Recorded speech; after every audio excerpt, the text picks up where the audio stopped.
मुंबईमध्ये जिल्हाध्यक्ष निवडीवरून भाजपमध्ये अंतर्गत नाराजी, तरुणांना संधी देऊ असं सांगूनही 60 वर्षावरील जिल्हाध्यक्ष का निवडला, कार्यकर्त्यांचा सवाल। महाराष्ट्र भाजप प्रदेश अध्यक्षाचं नाव निश्चित, रवींद्र चव्हाणांच्या नावाची औपचारिक घोषणा बाकी, सूत्रांची माहिती। तर मुंबई भाजप अध्यक्षपदी कोणाची लागणार वर्णी। जिल्हाध्यक्ष निवडीमध्ये भाजपचं धक्कातंत्र, दक्षिण मुंबईमध्ये शलाका साळवी तर वसई विरारमध्ये प्रज्ञा पाटील यांची जिल्हाध्यक्षपदी निवड। ऐनवेळी पक्षानं 2 महिलांना दिली संधी। बीडमध्ये जिल्हाध्यक्षपदी शंकर देशमुखांची निवड केल्यानं सुरेश धस नाराज। जिल्हाध्यक्ष निवडीबाबत सुरेश धस पक्ष श्रेष्ठींकडे तक्रार करणार। सरकारनं धनगर समाजाचा विश्वासघात केला, एसटी आरक्षण जाहीर करा अन्यथा आगामी निवडणुकीत महायुतीच्या विरोधात भूमिका घेऊ, लक्ष्मण हाकेंचा इशारा।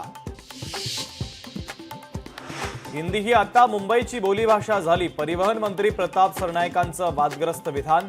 तर सरनाईकांच्या तोंडी भाजपची भाषा, राऊतांनी डिवसलं तर बावनकुळेंकडून मात्र सारवासारव करण्याचा प्रयत्न।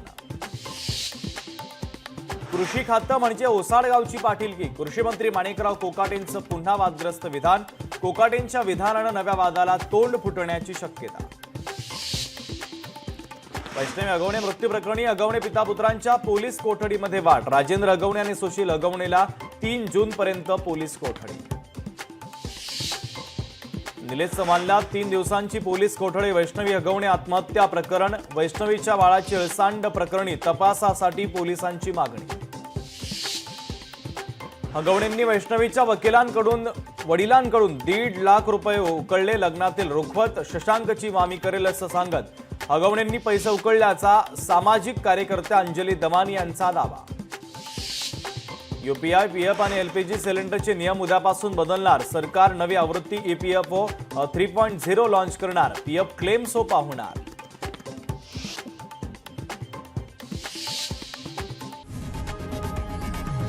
लोकशाही मराठी ऐका, पहा, जागरूक रहा।